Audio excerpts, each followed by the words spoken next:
ಒಂದು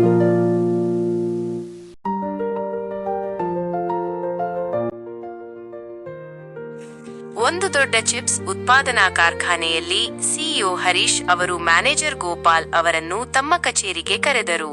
ಗೋಪಾಲ್, ನಮ್ಮ ಚಿಪ್ಸ್ ಉತ್ಪಾದನೆಯ ವೆಚ್ಚಗಳ ನಿರ್ವಹಣೆ ಹೇಗೆ ನಡೆಯುತ್ತಿದೆ ಎಂಬುದರ ಬಗ್ಗೆ ನನಗೆ ಸಂಪೂರ್ಣ ವರದಿ ಬೇಕು. ನಾವು ಬಳಸುವ ವಿವಿಧ ಬಗೆಯ ಚಿಪ್ಸ್ಗಳ ಉತ್ಪಾದನಾ ಪ್ರಕ್ರಿಯೆಯಲ್ಲಿನ ವೆಚ್ಚ ಲೆಕ್ಕಾಚಾರದ ವಿಧಾನಗಳು ಮತ್ತು ಅವುಗಳನ್ನು ಹೇಗೆ ಸುಧಾರಿಸಬಹುದು ಎಂದು ತಿಳಿಯಬೇಕು ಎಂದು ಹೇಳಿದರು. ಮ್ಯಾನೇಜರ್ ಗೋಪಾಲ್ ಅವರು, ಖಂಡಿತ ಸರ್, ನಮ್ಮ ಕಂಪನಿಯಲ್ಲಿ ನಾವು ನಿರ್ವಹಣೆಯ ಅಗತ್ಯಗಳಿಗೆ ಅನುಗುಣವಾಗಿ ವೆಚ್ಚ ಲೆಕ್ಕಪತ್ರ ಮಾಹಿತಿಯನ್ನು ಒದಗಿಸುತ್ತೇವೆ. ಚಿಪ್ಸ್ ಉತ್ಪಾದನೆಯಲ್ಲಿ ನಾವು ಮುಖ್ಯವಾಗಿ ಸಾಮೂಹಿಕ ಉತ್ಪಾದನೆಯಲ್ಲಿ ತೊಡಗಿದ್ದೇವೆ, ಆದರೆ ಕೆಲವು ವಿಶೇಷ ಬ್ಯಾಚ್ಗಳಿಗಾಗಿ ಬ್ಯಾಚ್ ಕಾಸ್ಟಿಂಗ್ ವಿಧಾನವನ್ನು ಬಳಸುತ್ತೇವೆ. ನಮ್ಮ ಪ್ರಮಾಣಿತ ಚಿಪ್ಸ್ ಪ್ಯಾಕೆಟ್ಗಳ ಸಾಮೂಹಿಕ ಉತ್ಪಾದನೆಗಾಗಿ ನಾವು ನಿರಂತರ ಉತ್ಪಾದನಾ ಪ್ರಕ್ರಿಯೆಯನ್ನು ಪ್ರಾಸೆಸ್ ಕಾಸ್ಟಿಂಗ್ ಬಳಸುತ್ತೇವೆ ಎಂದು ವಿವರಿಸಲು ಪ್ರಾರಂಭಿಸಿದರು. ಗೋಪಾಲ್ ಅವರು ಯೂನಿಟ್ ಕಾಸ್ಟಿಂಗ್ ಅನ್ನು ವಿವರಿಸಿದರು. ಯೂನಿಟ್ ಕಾಸ್ಟಿಂಗ್ ಎಂದರೆ ಒಂದೇ ರೀತಿಯ ಉತ್ಪನ್ನಗಳನ್ನು ಉತ್ಪಾದಿಸಿದಾಗ ಪ್ರತಿ ಘಟಕಕ್ಕೂ, ಉದಾಹರಣೆಗೆ ಒಂದು ಚಿಪ್ಸ್ ಪ್ಯಾಕೆಟ್ ಒಂದೇ ವೆಚ್ಚ ತಗುಲುವುದು. ನಮ್ಮ ಸ್ಟ್ಯಾಂಡರ್ಡ್ ಚಿಪ್ಸ್ ಪ್ಯಾಕೆಟ್ಗಳ ಉತ್ಪಾದನೆಯಲ್ಲಿ ಇದನ್ನು ಬಳಸಲಾಗುತ್ತದೆ. ಪ್ರತಿ ಘಟಕದ ವೆಚ್ಚವನ್ನು ಕಂಡುಹಿಡಿಯಲು ನಾವು ಒಟ್ಟು ಉತ್ಪಾದನಾ ವೆಚ್ಚವನ್ನು ಉತ್ಪಾದಿಸಿದ ಪ್ಯಾಕೆಟ್ಗಳ ಸಂಖ್ಯೆಯಿಂದ ಭಾಗಿಸುತ್ತೇವೆ. ಸೂತ್ರವನ್ನು ಸ್ಪಷ್ಟಪಡಿಸಿದರು. ಘಟಕದ ವೆಚ್ಚ ಸಮ ಒಟ್ಟು ಉತ್ಪಾದನಾ ವೆಚ್ಚ ಉತ್ಪಾದಿಸಿದ ಪ್ಯಾಕೆಟ್ಗಳ ಸಂಖ್ಯೆ. ವೆಚ್ಚಗಳನ್ನು ಹೇಗೆ ಸಂಗ್ರಹಿಸಲಾಗುತ್ತದೆ ಎಂಬುದನ್ನು ಗೋಪಾಲ್ ಮುಂದುವರಿಸಿದರು.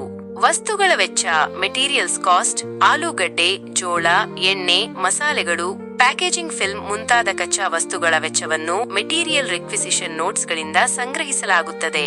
ಈ ಮಾಹಿತಿಯನ್ನು ವೆಚ್ಚ ಲೆಕ್ಕಪತ್ರ ವ್ಯವಸ್ಥೆಯಲ್ಲಿ ದಾಖಲಿಸಿ ಪ್ರತಿ ಬಗೆಯ ಚಿಪ್ಸ್ ಪ್ಯಾಕೆಟ್ಗೆ ವೆಚ್ಚದ ಹಾಳೆಯನ್ನು ಕಾಸ್ಟ್ ಶೀಟ್ ತಯಾರಿಸಲಾಗುತ್ತದೆ. ನೌಕರರ ಶ್ರಮ ವೆಚ್ಚ, ಲೇಬರ್ ಕಾಸ್ಟ್, ಸಂಸ್ಕರಣೆ ಅಥವಾ ಪ್ಯಾಕೇಜಿಂಗ್ ಲೈನ್ನಲ್ಲಿ ಕೆಲಸ ಮಾಡುವ ನೌಕರರ ನೇರ ಶ್ರಮದ ವೆಚ್ಚವನ್ನು ಜಾಬ್ ಟೈಮ್ ಕಾರ್ಡ್ಗಳಿಂದ ಸಂಗ್ರಹಿಸಿ ಸೂಕ್ತ ದರಗಳಲ್ಲಿ ಲೆಕ್ಕಹಾಕಿ ವೆಚ್ಚ ಲೆಕ್ಕಪತ್ರ ವ್ಯವಸ್ಥೆಗೆ ನಮೂದಿಸಲಾಗುತ್ತದೆ. ಗುಣಮಟ್ಟ ನಿಯಂತ್ರಣ ಅಥವಾ ನಿರ್ವಹಣಾ ಸಿಬ್ಬಂದಿಯಂತಹ ಪರೋಕ್ಷ ಶ್ರಮದ ವೆಚ್ಚಗಳನ್ನು ಓವರ್ ಹೆಡ್ ವೆಚ್ಚಗಳ ಲೆಡ್ಜರ್ಗೆ ವರ್ಗಾಯಿಸಲಾಗುತ್ತದೆ. ಓವರ್ ಹೆಡ್ಗಳ ಸಂಗ್ರಹಣೆ, collection of over heads, slicing, frying, flavouring ಮತ್ತು ಪ್ಯಾಕೇಜಿಂಗ್ ನಂತಹ ವಿವಿಧ ಉತ್ಪಾದನಾ ಹಂತಗಳು ಮತ್ತು ಆರ್ ಮತ್ತು ಡಿ ಅಥವಾ ಸ್ವಚ್ಛತೆಯಂತಹ ಸೇವಾ ವಿಭಾಗಗಳಲ್ಲಿನ ಓವರ್ ಹೆಡ್ಗಳನ್ನು ಸೂಕ್ತವಾದ ಸ್ಟ್ಯಾಂಡಿಂಗ್ ಆರ್ಡರ್ ನಂಬರ್ಗಳ ಅಡಿಯಲ್ಲಿ ಸಂಗ್ರಹಿಸಲಾಗುತ್ತದೆ. ನಂತರ ಫ್ರೈಯರ್ಗಳಿಗೆ ಯಂತ್ರಗಂಟೆಗಳು ಅಥವಾ ಸಂಸ್ಕರಣಾ ಸಮಯದಂತಹ ನೈಜ ಆಧಾರದ ಮೇಲೆ ಈ ವೆಚ್ಚಗಳನ್ನು ಉತ್ಪನ್ನಗಳಿಗೆ ಹಂಚಲಾಗುತ್ತದೆ. ಹಾಳಾದ ಮತ್ತು ದೋಷಪೂರಿತ ಕೆಲಸದ ನಿರ್ವಹಣೆ, treatment of spoiled and defective work.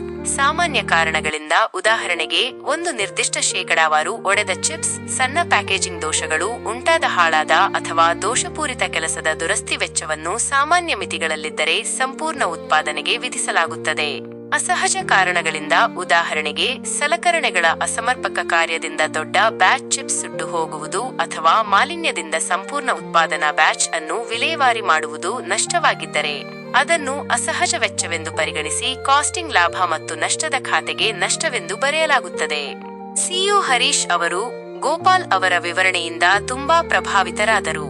Gopal, ನೀವು ನಮ್ಮ ಚಿಪ್ಸ್ ಕಾರ್ಖಾನೆಯ ವೆಚ್ಚ ನಿರ್ವಹಣೆಯ ಬಗ್ಗೆ ಅತ್ಯಂತ ವಿವರವಾದ ಮತ್ತು ಸ್ಪಷ್ಟವಾದ ಚಿತ್ರಣವನ್ನು ನೀಡಿದ್ದೀರಿ. ಇದು ನಮ್ಮ ಉತ್ಪಾದನಾ ಪ್ರಕ್ರಿಯೆಗಳನ್ನು ಹೆಚ್ಚು ಪರಿಣಾಮಕಾರಿಯಾಗಿ ನಿರ್ವಹಿಸಲು ಮತ್ತು ಉತ್ತಮ ನಿರ್ಧಾರಗಳನ್ನು ತೆಗೆದುಕೊಳ್ಳಲು ನಮಗೆ ಸಹಾಯ ಮಾಡುತ್ತದೆ ಎಂದು ಹೇಳಿದರು. ಈ ಕಥೆಯು ಒಂದು ದೊಡ್ಡ ಚಿಪ್ಸ್ ಉತ್ಪಾದನಾ ಕಾರ್ಖಾನೆಯಲ್ಲಿ ಸಿಇಒ ಹರೀಶ್ ಮತ್ತು ಮ್ಯಾನೇಜರ್ ಗೋಪಾಲ್ ನಡುವಿನ ಸಂಭಾಷಣೆಯ ಮೂಲಕ ವೆಚ್ಚ ಲೆಕ್ಕಪತ್ರ ನಿರ್ವಹಣೆಯ ಪ್ರಮುಖ ಅಂಶಗಳು, ವಿವಿಧ ವೆಚ್ಚ ವಿಧಾನಗಳು ಮತ್ತು ಚಿಪ್ಸ್ ಉತ್ಪಾದನೆಯಲ್ಲಿ ವೆಚ್ಚಗಳನ್ನು ಹೇಗೆ ಸಂಗ್ರಹಿಸಲಾಗುತ್ತದೆ ಮತ್ತು ನಿರ್ವಹಿಸಲಾಗುತ್ತದೆ ಎಂಬುದನ್ನು ವಿವರಿಸುತ್ತದೆ.